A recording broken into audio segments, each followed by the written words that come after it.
Let me hit you with a truth bomb right out the gate. We live in a world with 24/7 internet access, but almost zero mental peace. You can Google the meaning of life in zero point 0.5 seconds.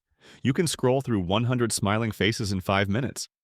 But how many of us can sit in silence for 30 seconds without reaching for our phone?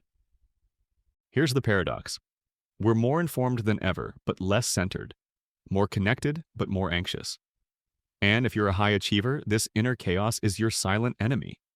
Because when your mind is always racing, always doubting, always grasping for certainty, you can't focus, you can't lead, and you definitely can't last. But imagine this instead. You're in a storm. Deadlines flying, people panicking, life demanding, and you're still, you're focused, calm, grounded. So calm, it unnerves people. Because that level of presence, it's rare, it's powerful. And today, I'll show you how to build it. Let's get into it. Lesson 1. The invisible cost of overthinking. You want to know what steals more potential than failure? A restless mind. Overthinking is disguised as productivity. You feel like you're doing something, planning, analyzing, preparing, when really you're spiraling, replaying the past, imagining the worst, doubting every decision. It's like revving an engine in neutral. You burn fuel, but go nowhere. And for ambitious people, that's dangerous. Because success doesn't just come from taking action, it comes from clarity. And clarity only comes from calm. No calm, no clarity, you're shooting arrows in the dark. There's a story of a trauma surgeon who worked in war zones. Imagine this. Explosions outside the walls, patients bleeding out, chaos everywhere. But the moment he stepped into the operating room, his body relaxed, his breath slowed, his hands became still. He wasn't immune to fear, he wasn't born different. He trained his nervous system to fall back on calm under pressure. When asked how he stayed so composed, he said, "I don't rise to the pressure, I fall back on my practice." That's what real calm is. Not denial, not apathy, but control, focus. A practice stillness that doesn't rely on external peace. He knew his job was too critical to leave it up to how he felt in the moment, so he trained his body and mind to stay grounded, no matter what. You don't have to be a surgeon to build that kind of calm, but you do have to stop believing the lie that calm is something you're either born with or not. It's not. It's built, practiced, earned. And it starts by recognizing when your thoughts are no longer serving you and learning to return to stillness before they spiral out of control. Lesson 2. 2 myths you must break. Myth 1, calmness is weakness or fear avoidance. Let's bust this fast. Calm people aren't calm because they're scared. They're calm because they're focused. It's easy to yell, snap, panic, or scroll. Anyone can do that. Anyone can get hijacked by their emotions and call it passion or honesty. But calm, that takes training, that takes strength. Because calm isn't the absence of feeling, it's the ability to hold those feelings without letting them spill everywhere. People often think being calm is passive, that it's shrinking back or avoiding the fight. But it's actually the opposite. True calm doesn't shrink, it contains. It channels all that noise into something useful. Think of a martial artist in a street fight. They're not flinching, flailing, or reacting. They're observing, breathing, calculating. That's not fear, it's presence. Fear doesn't make you freeze. Fear without control does. But fear with calm? That's what courage feels like. Calmness isn't some soft, fragile state. It's a sharpened blade.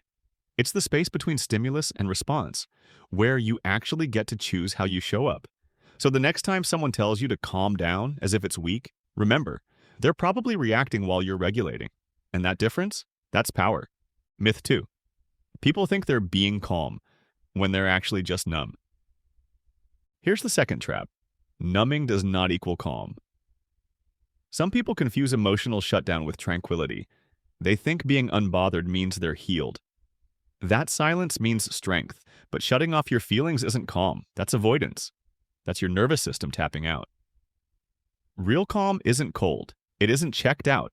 It isn't zoning out on your phone or pretending things don't hurt. Real calm is warm. It's aware. It's present. You're not trying to escape your emotions. You're acknowledging them without being swallowed by them. There's a big difference between not reacting and not feeling. One is power, the other is paralysis. And unfortunately, a lot of people are living an emotional shutdown and calling it peace. But here's the truth. If your peace depends on avoiding discomfort, it's not peace. It's just silence waiting to explode.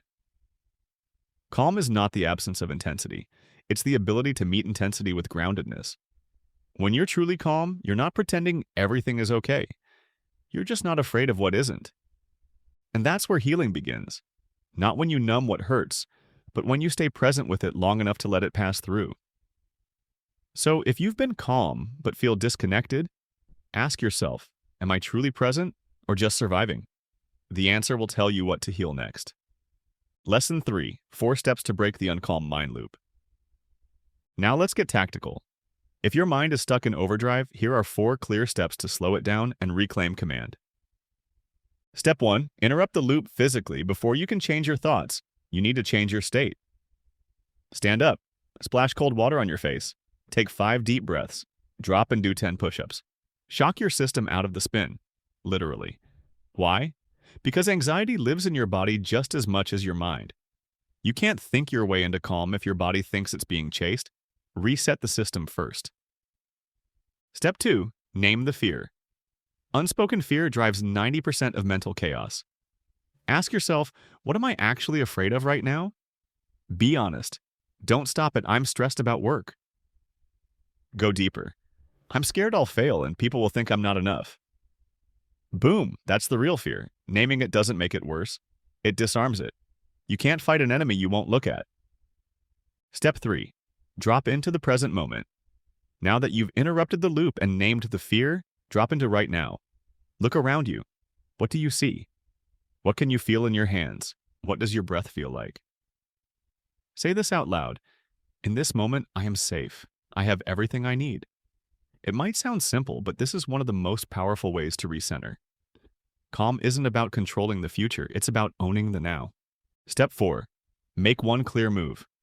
Don't try to fix everything at once. Just choose the next clear, simple move. Send the email, take the walk, close the tab, drink the water, go to bed. Your brain craves clarity. Give it one task to focus on and your nervous system will start to settle. Action ends the loop faster than perfection ever will. Lesson 4, why this level of calm changes the game. When you start building real calm, not the passive kind, but the practiced, grounded kind, everything begins to shift. Suddenly, every emotion doesn't feel like a 5-alarm fire. Discomfort doesn't send you into a panic. Fear shows up, doubt creeps in, stress knocks at your door, but you no longer get swept away. You feel it all and stay rooted. You respond instead of react. You observe instead of spiral. That's not just emotional control. That's freedom. And here's where the shift gets real. You stop needing the world to be okay for you to be okay. You stop needing people to agree with you to feel valid. You stop outsourcing your peace to someone else's mood, tone, or timeline. Because your nervous system is no longer hijacked by every notification, every conflict, every wave of tension in the room. You stop needing calm, you become it. You turn into a lighthouse in a world full of lightning. While others are tossed around by the storm, reacting, spiraling, chasing chaos, you stay steady. Not because life is easy, but because you trained for this. And people notice, they'll feel it in your presence. They'll wonder why nothing rattles you, why you don't take the bait, why you don't shrink, snap, or scramble. Here's the truth. Most people are used to chaos. They expect emotional reactivity, instant replies, impulsive decisions. So when you show up with stillness instead of speed, with presence instead of panic, it throws them off. But it also pulls them in. Because real stillness, awake, grounded stillness, is rare. It signals safety. It signals strength. It signals someone who isn't ruled by the noise of the world. That's the real power of calm. It doesn't just change how you feel. It changes how the world responds to you. Let me leave you with this. In a world addicted to noise, your calm will feel unnatural. It might confuse people. It might intimidate a few, but it will inspire the ones who are ready. And that's the point. We don't need more people yelling to be heard. We need people who walk into a room and ground it, who speak slowly, think clearly, act decisively. That can be you. You don't need more apps, more quotes, more hustle. You need to train your mind the way an athlete trains their body, because calm is not your default. It's your discipline. So today, make the shift. Stop feeding the storm. Start becoming the eye of it. Your mantra, I don't chase calm, I create it. Say that, feel that, practice that. Because when your mind stays calm under chaos, you become unstoppable. So calm, it scares people. If this message hit you, share it with someone who needs to hear it. And if you're ready to keep building your strongest, calmest self, subscribe. We're just getting started. Stay grounded, stay powerful. I'll see you in the next one.